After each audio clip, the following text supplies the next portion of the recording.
starts telling me, you will accept me for who I am and what I am. And I will sleep with whoever I want to, and you're gonna accept it. In my head, I'm thinking, this is the last you're ever gonna give. The man basking in his own narcissism is 51-year-old David Thompson. He was arrested on May 26, 2022, after a harrowing scene was discovered, one so disturbing it forced his friend Keith Upchurch to immediately call 911. J.C. Wilkerson, David's 40-year-old girlfriend and a mother of 4, was discovered lying in a pool of blood after being brutally murdered inside his Tyler, Texas apartment. Every time I find out one lie, another one pops up. All I've ever asked is, don't lie to me, don't give it to somebody else, and take care of the baby. However, what he claimed was just the tip of the iceberg. As the story gradually unfolds, a darker and twisted reality begins to emerge, revealing more sinister and haunting confessions. When I come back, she was up trying to get the door unlocked, and that's when I hit her again, and she went down.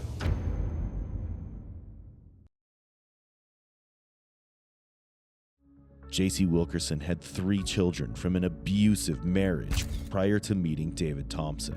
With David's help, she was able to escape that strained marriage. However, when J.C. and David began dating, everything seemed to be going smoothly and they had a child together. But what appeared to be a happy family was only an illusion destined to spiral into a chilling nightmare.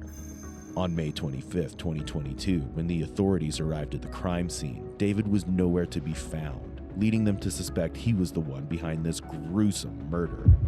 A day later, following this horrific incident, David contacted the police, informing them he would turn himself in, as he's connected to the murder. David was immediately taken into custody for questioning. As David appeared to be candid about the details without being pressured by the detectives, he constantly claimed that he had caught J.C. cheating on him with other men and had provided her several opportunities to repair their relationship. However, J.C. continued her actions without any change. Now, what he's about to reveal isn't just another event, but a turning point, a moment from which there would be no going back. So I tell her, I say, yeah, that deal with Tommy, I said, you know what, there's no way he could have known where you live. I mean, you haven't talked to him, right? No, I haven't spoken to him in like 8 months, almost a year. I said, Jason,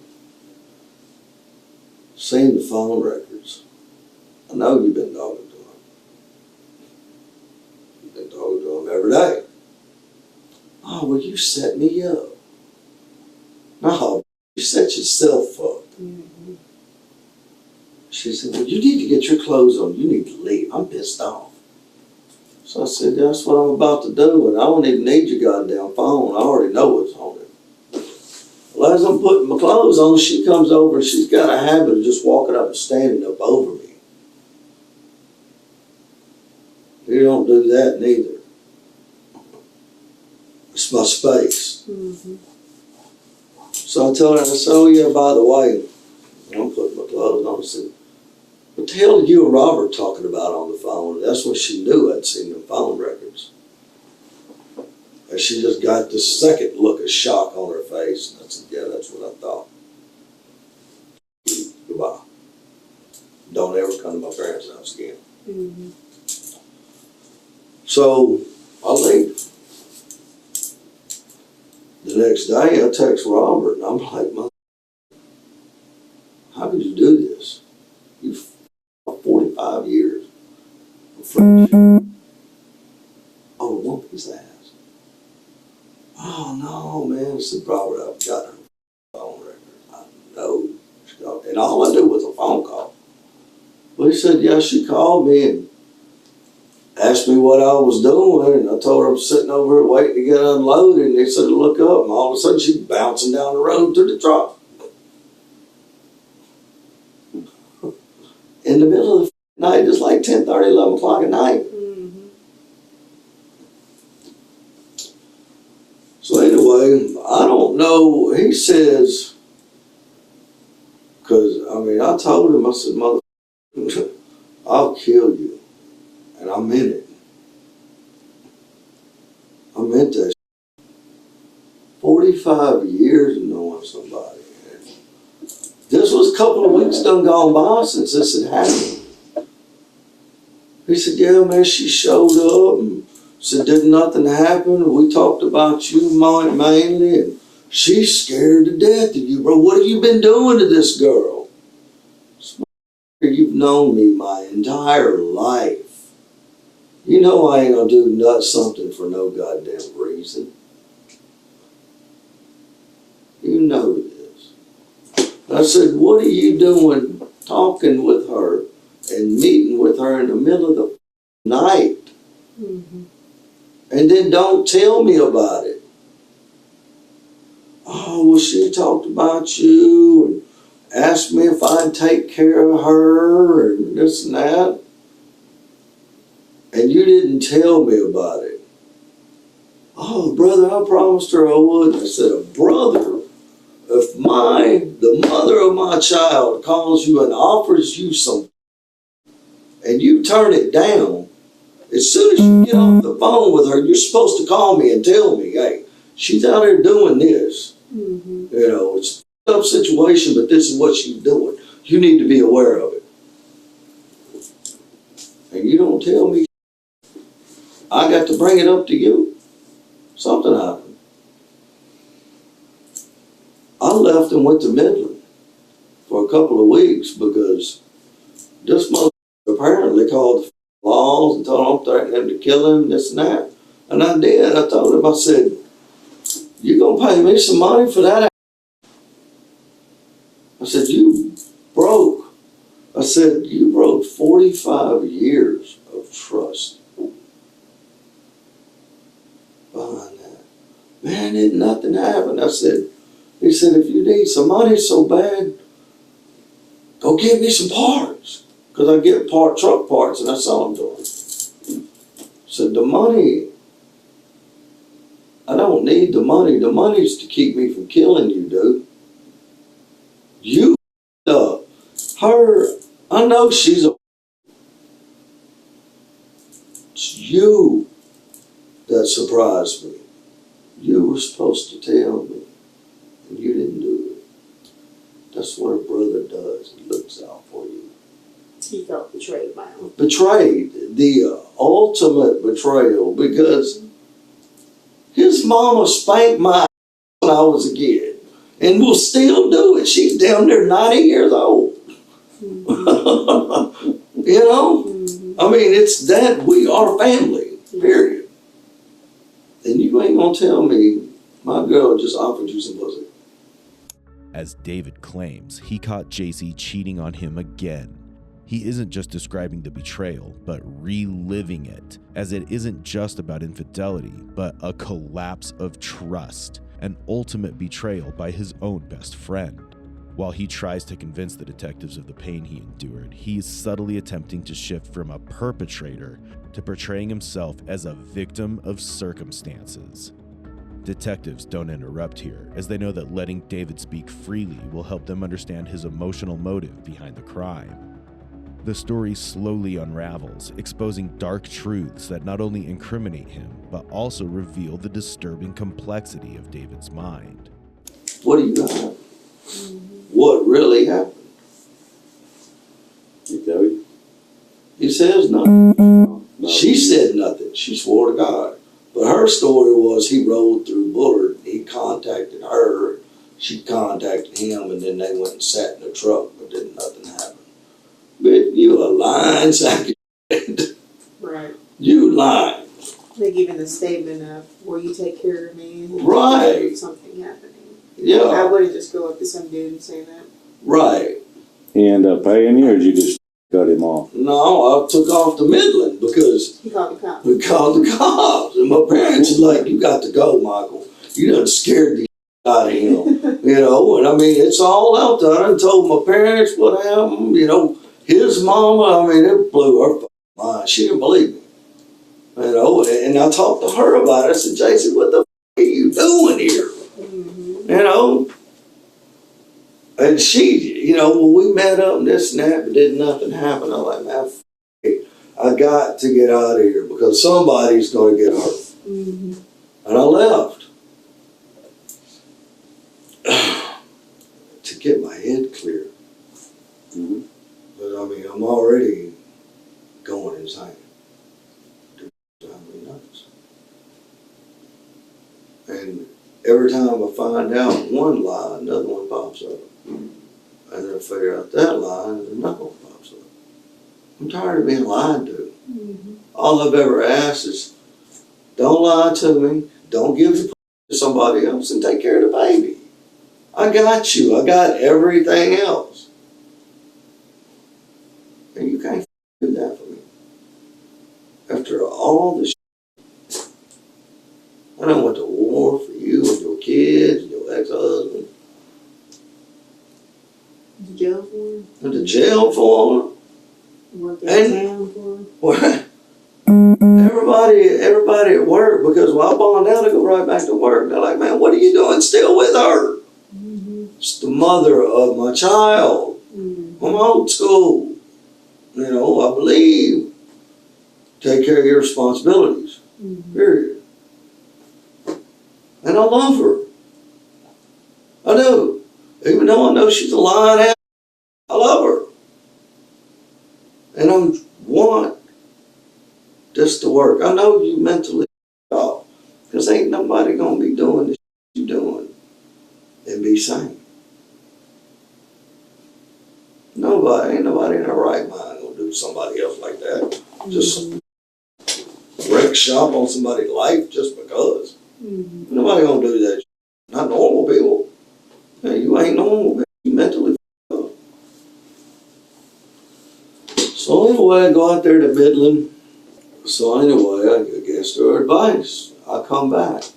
And I'm rationalizing in my head, okay, I can get by this if she'll lay everything down, stop doing it, we get clean slates, because I ain't been living right either, man. I mean, I'm doing a little dope here, I'm not around, but I'm not living right neither. Mm-hmm. I need to clean my house up. So.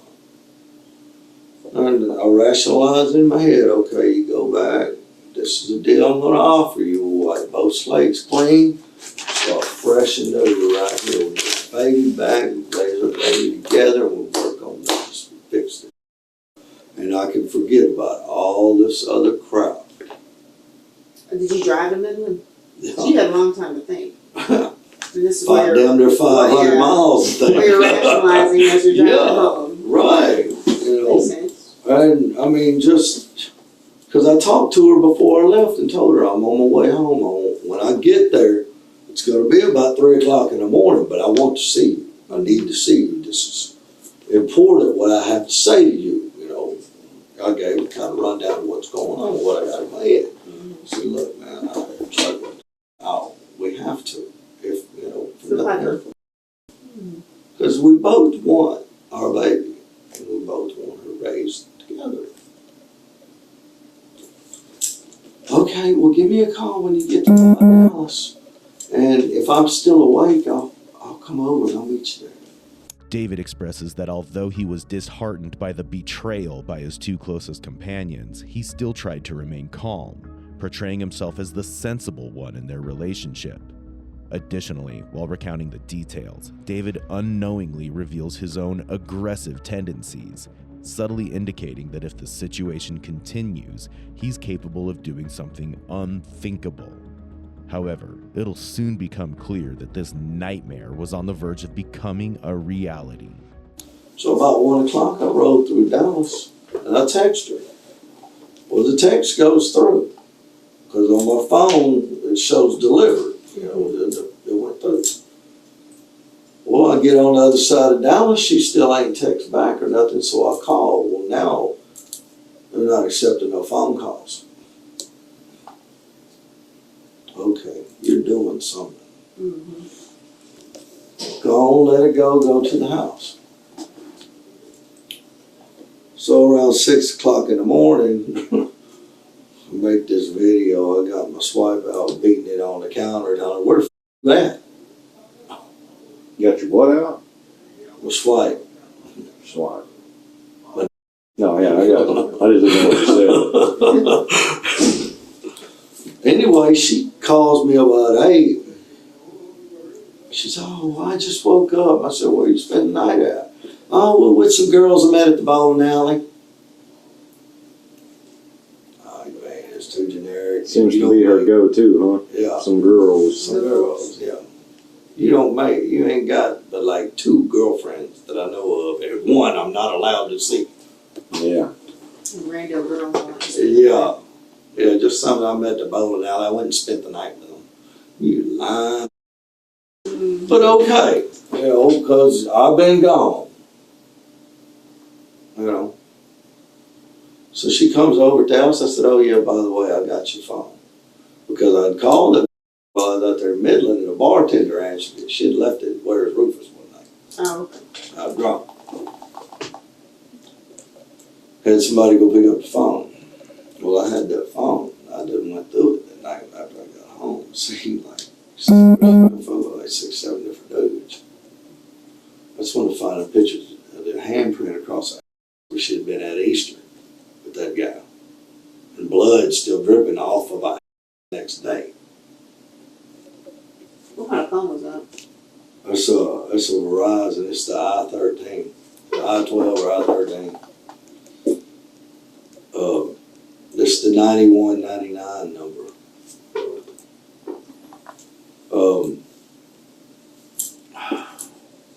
I see this when she done sent the picture to that guy that Sunday evening, and they laughing about it, talking about y'all can spank me anytime, and I enjoyed it, and how she's been sleeping with him off and on for a couple of weeks now, and here several other dudes she'd been going and meeting at different places and bars and this and that, and evidently having with all of them.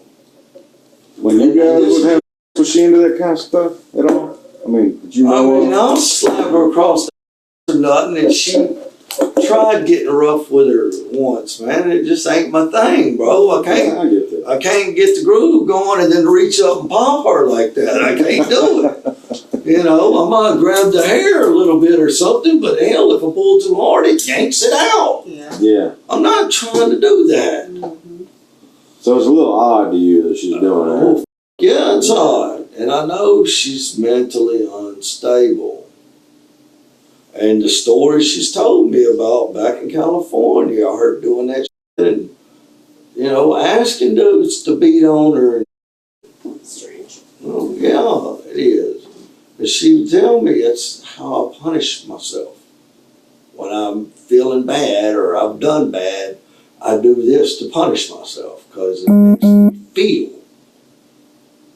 Letting somebody beat the out of you like that makes you feel, but you're going to send me to jail for it. Mm-hmm. Yeah. Mind games.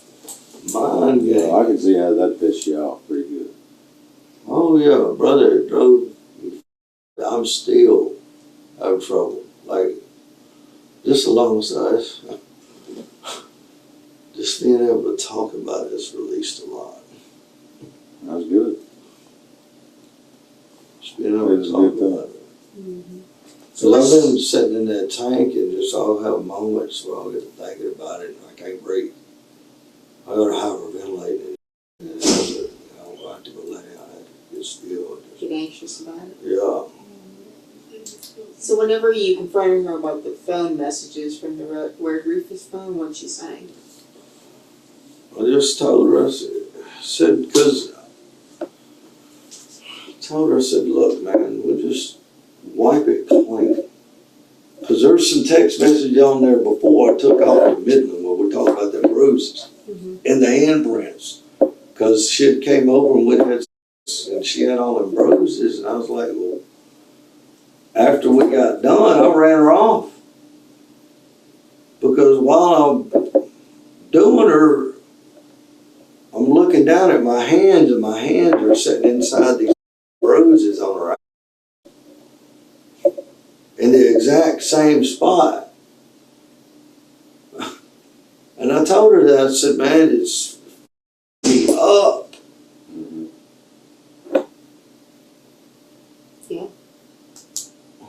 definitely would kill her. Yeah. David's statement reveals his inner turmoil over being trapped in repeated betrayal. He states that he was aware of JC's pattern of lying, yet he justifies remaining in the relationship. These seemingly minor incidents eventually became psychological triggers, which he had internalized but never emotionally processed.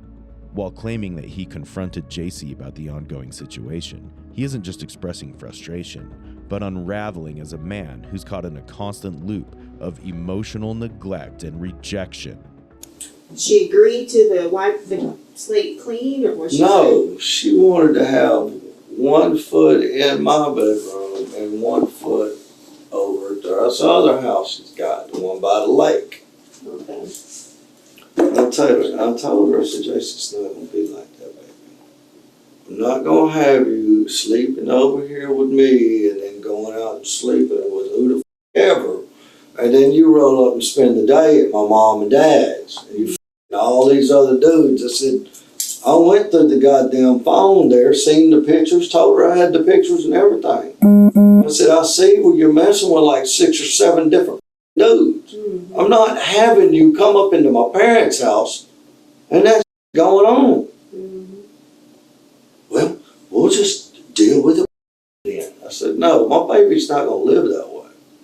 And I said, I gave you a chance in Texarkana. I said, you laid up in the bed with the black dude with our baby in the bed with you. And I said, I was trying to give you a chance then. Tell you a hint, I know what the you did. Clean it up. Don't let it happen no more. But you don't take hints well.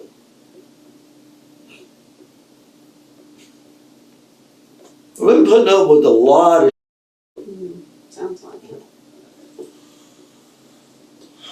Anyway, I tell her, I said, JC, it's either you're going to be all the way in or you're going to be all the way out. There ain't no in between. So she leaves. That's what it's going to be. Over the next couple of days, you know, I'd try to text her, well, I can't talk to you right now, I'm busy. Okay, whatever. You know. And it's back and forth like that. If we do respond to one another's texts, it's just short, I can't talk to you now, or I'm busy, and this and that. And I'm like, I know what you're out there doing. Already know. So, we were supposed to have that meeting on the 25th with CPS. Everybody was supposed to be out there. She called me the night before. No, let me go back. When she left after I gave her the ultimatum, it's either you go all the way in or you go all the way out. She leaves. Well, I know what she's out there doing, so I show up. I come to the sheriff's department first, because I done seen all these bruises. And we had in a video with all the bruising. If y'all got that camera from that nightstand, one of the videos on there. Okay. I went to the sheriff's department. I'm like, man, they gonna she gonna run into some dude. He's gonna hurt her. Mm-hmm. Way worse than what she is already. I was like, well, ain't nothing we can do. Go talk to Tyler PD. So I went over there and I sat out there by the damn coke machine for an hour, waiting on somebody to come out. Man, because if she's not concerned with it herself, why the hell should I be? Mm-hmm. And I leave. Was this after the day for this? Yeah. Okay. Yeah, this is like the next day. Next day. Yeah. And I leave. Well, What time you came up? it was during the day, probably around noon, something like that. If we can find my phone, I can tell you. Anyway, I'm coming out and I'm going down Broadway, where here she comes riding down Broadway with some chick in the car. I flip around. I tell her to pull over, JC. Why, Poppy, why? I said, JC, pull the over right up here. Because I don't want to go talk about this in the car driving down Broadway and with this chick, I don't even know who the hell she is. Yeah. Pull over and we'll talk about it.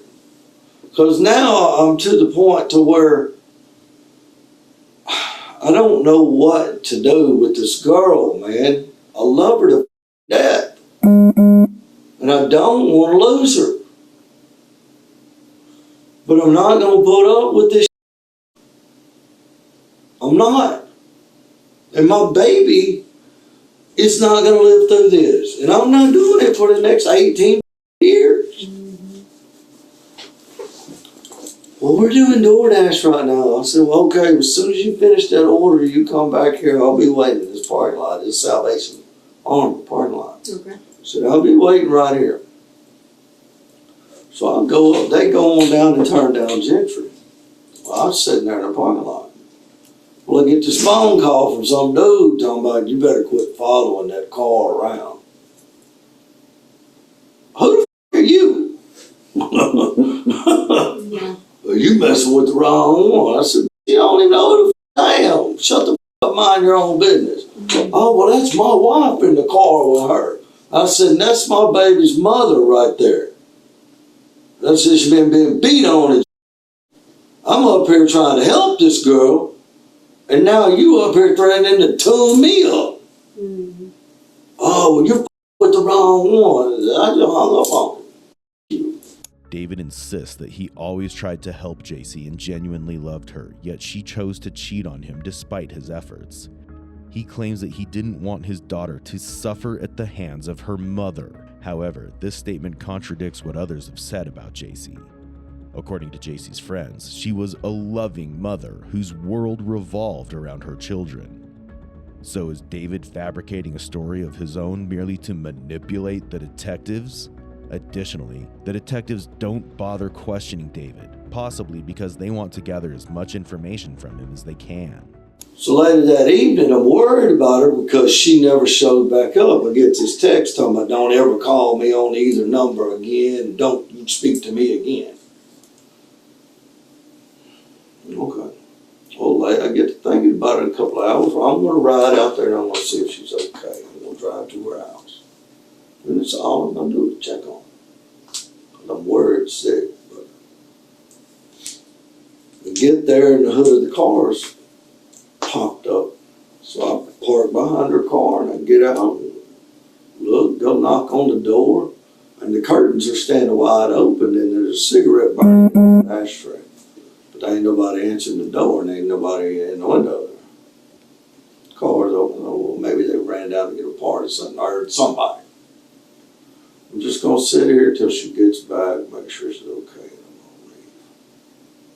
So I'm sitting there for about 20 minutes. This white car pulls in behind us and he slides into the driveway. He gets out with a pistol and sticks it in my face. Get out of the car. So I get out, he just, put your hands up, this and that. Pats me down. I was like, I ain't kind of gun. What do you got inside here? And he went to, like he gonna search my vehicle. I stepped in front of the door and I told him, you ain't searching my vehicle. I'll make you shoot me before you search the vehicle. Well, then he stepped back. This is that gal's husband. I was going to call you. Yeah. What are you doing here? And I said, man, I came to see if she's okay. What day was this on? I don't know. I got during the day? Yeah, it's during the day around 3, 4 o'clock. I got a warning though for trespassing that day. From the sheriff's office? Yeah, Okay. yeah. Evidently they had seen me. Him and his wife had been going to town, I guess to get their part or something. Mm-hmm. And they had seen my Jeep and they flipped around and were racing back to meet me and called her and told her I was on the way. She was in the house hiding. Mm-hmm. But again, you don't know the story. I don't know the story she told. Mm-hmm. Well, we're sitting there talking to this dude and he's still got this pistol out and he's going on about me beating her up and why you putting your hands on women and this and that. And I was like, dude, what the I said, she's covered in bruises. He said, yeah, I know. She told me and my wife, you've been beating on her for the past year And she moved out here to escape you. What are you doing out here showing up? I said, dude, you got it all wrong, brother. Well, I go to pull out my phone. I said, look, let me get my phone and cigarette. Let me show you what's been going on. Because I got the pictures, the handprint and everything. Get to talking to this dude. He said, oh, yeah, I was there for that. It's my cousin. We were all just having fun and games that night. She was asking for it. I said, dude, her is still bleeding the next day. That ain't playing. No matter if she asked for it or not. That ain't playing.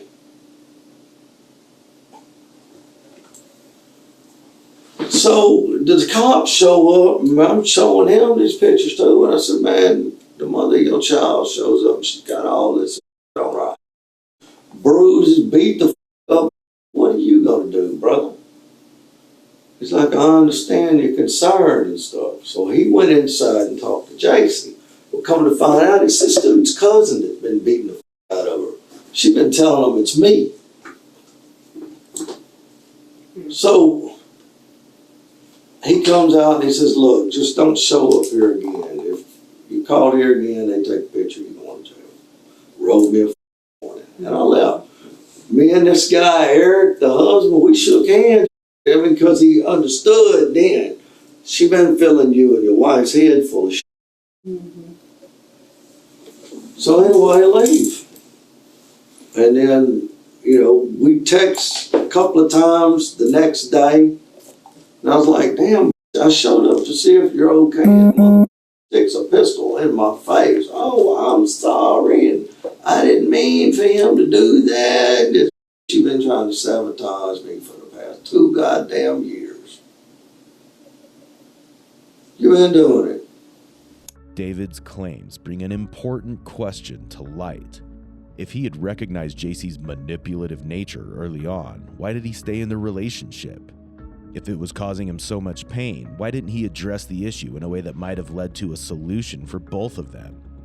Instead, he continued forward, harboring so much rage that it ultimately erupted into irreparable consequences. So anyway, she calls me on the 24th at like 11, or she texts me because I hadn't talked to her in like 2 days. I'm done with you. Talking about her car's breaking down and she ain't got no way to make the meeting tomorrow. Well, I'll come get her and take her there. I agreed to go get her.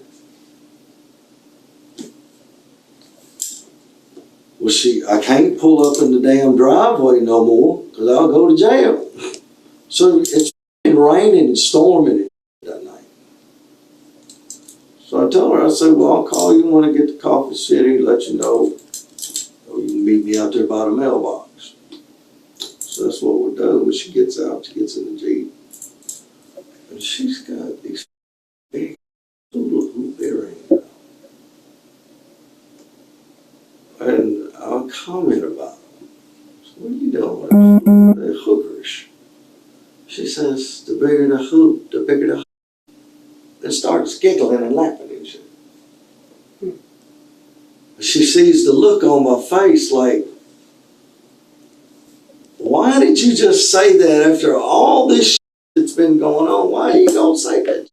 Right. And then she pulls the earrings out. She said, I'm sorry, Poppy. Why are you apologizing to me? You just called yourself. Yeah. And is this why you're still driving? Or? Yeah, we're going back to the apartment. She met you by the mailbox like agreed. Yeah. So she walked out, met you, y'all get. Yeah, we get in. So y'all headed north? Yeah, we're headed to the house. Okay. And,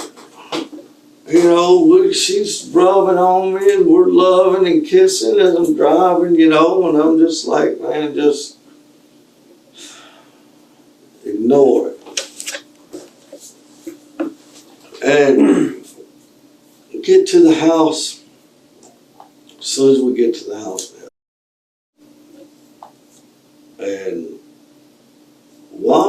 we're talking to each other. She starts telling me, you will accept me for who I am and what I am. And I will sleep with whoever I want to, and you're going to accept it. This is during. Daring. And I just lost it, man. I picked up that machete at first. Because, I mean, I finished the act. In my head, I'm thinking, this is the last you're ever going to give. Me too.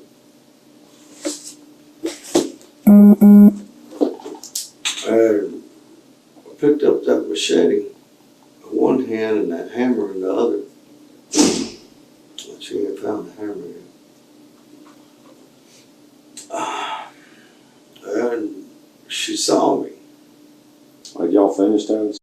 Yeah, we just finished. Is she just chilling, laying Shit, on bed? no, shit's still dripping, brother. Oh, yes. Just finished. Yes. I mean, it's going down. Where's the machete at? It's under the bed. It was under the bed. What about the hammer? Under the bed. Okay. I'd gotten to the point, I mean, I didn't know what else to do, man. How do I get rid of her? And how do I keep her from getting our baby so my baby is not laying in the bed with her while she's whoever? That'll have her, just anybody. And if she's letting dudes beat on her like this, what's she gonna let them do to that baby? My baby. Mm-hmm.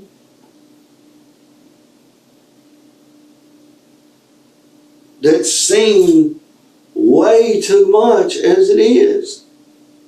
There ain't no telling how many dudes that baby's sitting there with us. Because I was out of town a lot. She had a lot of freedom to go and do whatever she wanted. Don't lie to me. Don't give it away to nobody else. And take care of the baby. That's all you gotta do. David reveals how, in a moment of trust, JC's deeply cutting statement flipped his emotional state, transforming warmth into a primal rage. His instant leap from annoyance to fantasizing about killing her may have stemmed from unresolved trauma and years of buried resentment. While being in this relationship and noticing major changes in JC's behavior, David had the option to walk away, which could have saved both of their lives. Instead, he chose a darker path.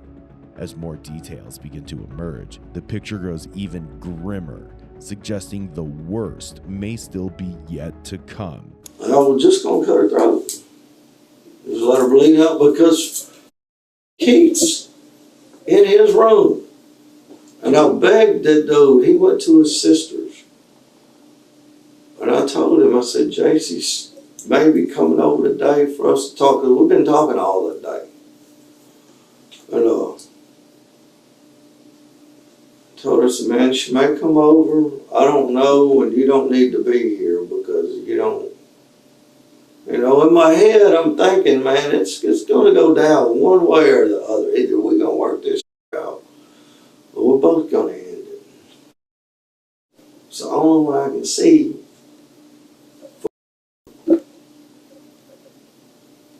Because that's what's important. Right.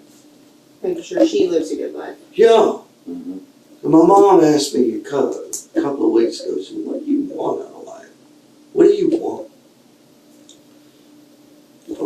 I have a better one than I have. Mm-hmm. Decent life. Not knowing what her mother's done, doing, whatever she may do in the future. She don't need to know that life. And I'd have no idea what I'm doing with her, baby. I'm 50 years old. But you love her. Love you out of her. And you want what's best for her. Yeah. And in your mind, you did what was best for your child. Exactly.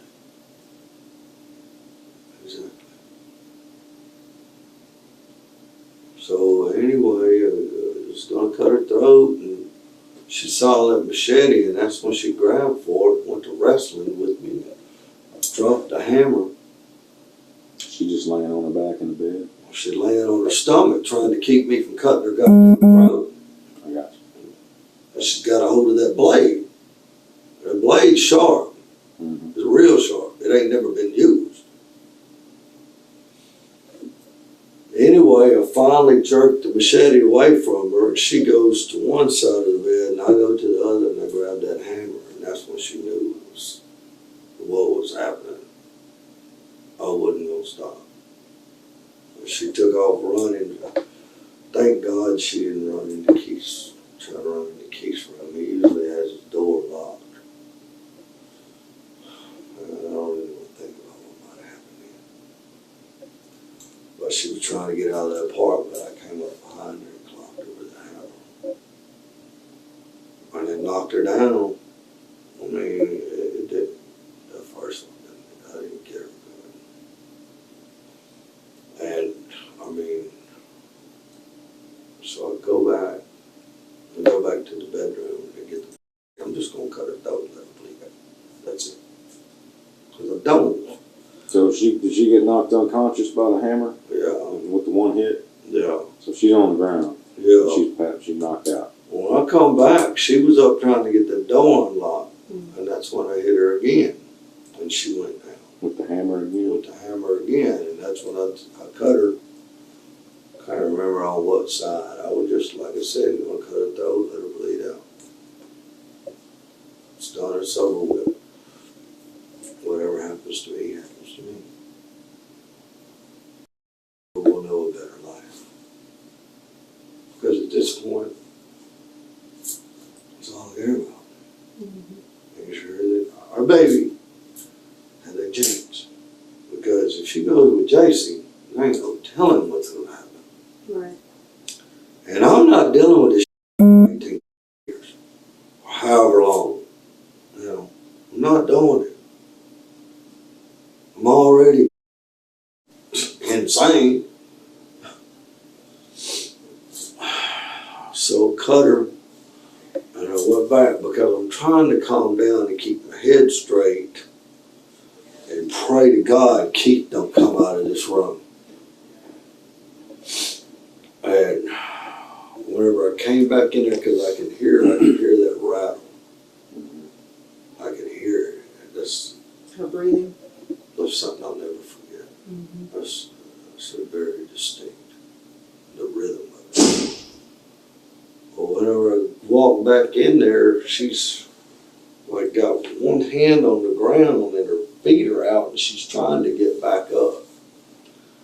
I'm not going to leave you in a vegetable. So I hit her again. And that time when I hit her, there was With the hammer again? yeah. And when she hit that floor, it was. And I popped her one more time for good measure, just to make sure she's gone. I didn't want her to suffer.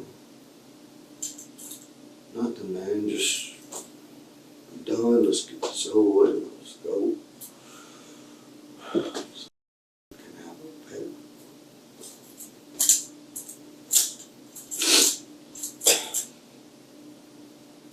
So she can have a better life.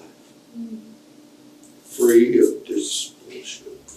David's self-justification suggests that he sees himself not as a murderer, but as a savior, and ultimately shows no remorse for this horrific crime. Even the detectives sympathized with him after hearing his side of the story. Tragically, however, JC never had the opportunity to share her version of events. In February 2024, David Thompson was found guilty of the murder of his girlfriend, JC Wilkerson, and was sentenced to life in prison without the possibility of parole.